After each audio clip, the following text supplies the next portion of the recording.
ಇದ್ರ ಹೆಸರು ಪುಟ್ನಂಜ ಅಂತ ನಾನೇ ಇಟ್ಟಿದ್ದು.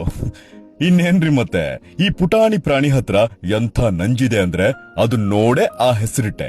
ತನ್ನ ಬೇಟೆಗೆ ಸರಳವಾಗಿ ಲಕ್ವ ಹೊಡ್ಸೋ ವೆನಮ್ ಹಲ್ಲಲ್ಲಿದೆ. ಕಚ್ಚಿದ್ರೆ ನಮ್ಗೇನಾಗಲ್ಲ. ಆಕ್ಚುಲ್ ಆಗಿ ಇದ್ರ ಹೆಸರು ಬಂದು ನಾರ್ದರ್ನ್ ಶಾರ್ಟ್ ಟೇಲ್ ಶ್ರೀವ್ ಅಂತ. ನಾರ್ತ್ ಅಮೆರಿಕ ಭಾಗದ ಸಸ್ತನಿಗಳು. 25-30 ಗ್ರಾಂ, 3.5 ಇಂಚಿನಷ್ಟು ಉದ್ದ. ಅಷ್ಟೇನಾ? ಇಲ್ಲ, ಇದ್ರ ಹತ್ರ 32 ಚೂಪಾಗಿರೋ ಹಲ್ಗಳಿವೆ. ಅದ್ರಲ್ಲೆಲ್ಲ ನ್ಯೂರೋಟಾಕ್ಸಿನ್ ಅನ್ನೋ ವಿಷ ಇದ್ದು ಅದು ಹೋಗಿ ಬೇಟೆಗೆ ಕಚ್ಚಿ ಹಾಕಿದ್ರೆ ಪ್ಯಾರಲೈಸ್ ಅಂದ್ರೆ ಲಕ್ವ ಹೊಡೆದು ಬ್ರೇಕ್ ಡ್ಯಾನ್ಸ್ ಆಡ್ತಿರುತ್ತೆ. ಹಾಗಂತ ಇದು ದೊಡ್ಡ ಪ್ರಾಣಿಗಳ ತಂಟೆಗೆ ಹೋಗಲ್ಲ. ಸಣ್ಣ ಪುಟ್ಟ ಇಲಿ, ಜೇಡ, ಮಣ್ಹುಳ, ಹಕ್ಕಿ ಮರಿಗಳು ಇನ್ನೊಂದಷ್ಟಿದೆ. ಹೈಲೈಟ್ಸ್ ಅಂದ್ರೆ ಇದ್ರ ಜೀರ್ಣಶಕ್ತಿ ಸಿಕ್ಕಾಪಟ್ಟೆ ಫಾಸ್ಟ್ ಕಣ್ರಿ.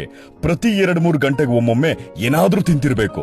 ಇಲ್ಲ ಅಂದ್ರೆ ನಮ್ ಕತೆ ಗೋವಿಂದ ಅನ್ನೋ ಮ್ಯಾಟ್ರು ಇವಕ್ಕೆ ಗೊತ್ತಿರೋದ್ರಿಂದಾನೇ ಟಕ ಅಂತ ಬೇಟೆನ ಹುಡುಕುತ್ತೆ, ಕಚ್ಚಿ ಲಕ್ವ ಹೊಡ್ಸಿ ಒಂದು ಜಾಗ ಮಾಡ್ಕೊಂಡಿರುತ್ತೆ, ಗೋಡೌನ್ ತರ. ಅಲ್ಲಿ ತಂದು ಬಿಸಾಕ್ತಿರುತ್ತೆ. ಹಾಗಂತ ಅವೆಲ್ಲ ಸತ್ತಿರಲ್ಲ. ಪ್ಯಾರಲೈಸ್ ಆಗಿದ್ದು ಜೀವಂತವಾಗಿ ನರಳಾಡ್ತಿರುತ್ತೆ. ಅವಾಗ್ಲೇ ಅಲ್ವಾ ಫುಡ್ಡು ಇನ್ನ ಫ್ರೆಶ್ ಆಗಿರೋದು. ಎಂಥ ಜಾಣ ಕಿಲಾಡಿ. ಕಾಂಪಿಟೇಷನ್ ಅಲ್ಲೂ ಇದೆ ಗುರು. ಅದಕ್ಕೆ ಹೀಗೆ ಸೇವ್ ಮಾಡ್ತಿರುತ್ತೆ. ನಮ್ ಹಾಗೆ ಶೇವ್ ಮಾಡಲ್ಲ. ಅಂದ್ರೆ ಟೈಮ್ ಆಗ್ಲಿ ಫುಡ್ ಆಗ್ಲಿ ವೇಸ್ಟ್ ಮಾಡಲ್ಲ ಅಂತ. ನಂದಿಷ್ಟೇ ಮ್ಯಾಟ್ರು.